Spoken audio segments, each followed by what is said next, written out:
I think long term, we've got a lot of nice horses, but long term a horse called Captain Ferez. He's a horse that came out of a toy. He finished second on his only start for McCare. McCare hadn't had him all that long. Big raw baby by Network, but he's very much chaser. He'd been nearly 17 hands already, and just wants looking after this year over hurdles and doing good novice chasing. And I think, like I say, it could be 2 years of improvement in him. And I'll have to be very patient. My jumper to follow for the season will be the Nigel Twiston Davis trained Ballyoptic. This horse is a Grade 1 winner at Aintree. He made a pleasing comeback at Chepstow recently. He'll be going over all the staying trips over hurdles, and he's one I can see going right to the top, and my idea of the World Hurdle winner. I'm standing here at Dan Skelton's Lodge Hill Stables, surrounded by a number of really promising horses, so it's very hard to pick out one. The one I particularly like is Virgilio. Won his first 3 over hurdles last year and has won both chases so far. Very impressive the other day at Newton Abbot, after which Harry Skelton said this horse was very, very good. Going to be aimed at some good novice chases now, and I think probably be one to look at in the spring as well. Well, my horse to follow this season will be West End Story, who finished 5th in the Cheltenham Bumper, having won his 2 bumpers before. He's a very good prospect for staying novice hurdles, so hopefully he'll do well.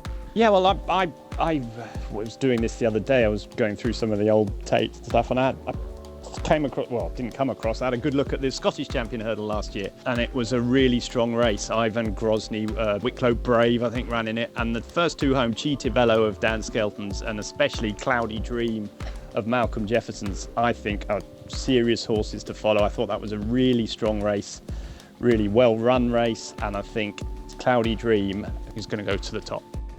A dark horse, actually one outside the stable that I rode my Aunt Mags last year, a mare called She's OTTO.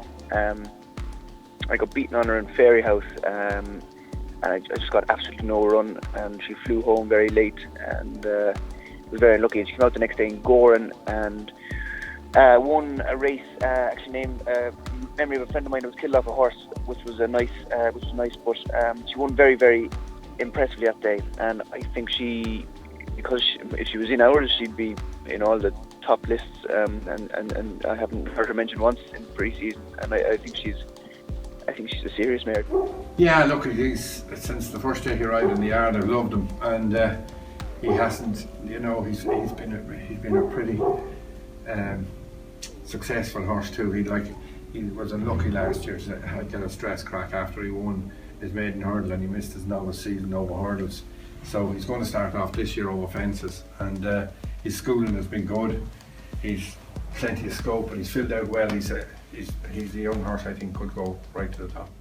Hello, my name's Johnson White, and I'm assistant trainer to Philip Hobbs. My horse to follow for this coming season is a horse called Casper King, who ran at Chepstow recently, and but for his jumping, I think would have won. He ran a very gallant race in what I think was probably a very hot novice hurdle, and he will have come on mentally, if not physically, for that run, and I think he's a very exciting prospect. My jumper to follow this season is Malcolm Jefferson's Double W's. Recently won a chase off a mark of 1:28. He looked really impressive that day. He should be able to progress through handicaps, and a step up to 2 mile 4 won't harm him either. Standing at the top of Philip Hobbs' gallops on a beautiful morning. It's always very interesting to hear the trainer's thoughts for his horses throughout the year. One horse that I think would be particularly worth keeping an eye on is Rock the Casbah. Good handicap hurdler last year, made a successful debut over fences the other day. Looks like the kind of horse that could possibly run up a sequence on his way to bigger things in the spring. 2 mile 4, 2 miles, should be well worth looking out for. My jumper to follow this season is Malcolm Jefferson's Cloudy Dream. He improved with every start last year over hurdles, unlucky not to land a Scottish Champion hurdle in April. Promises to be even better over fences. He can mop up plenty of races in the north and can land a good prize in the spring.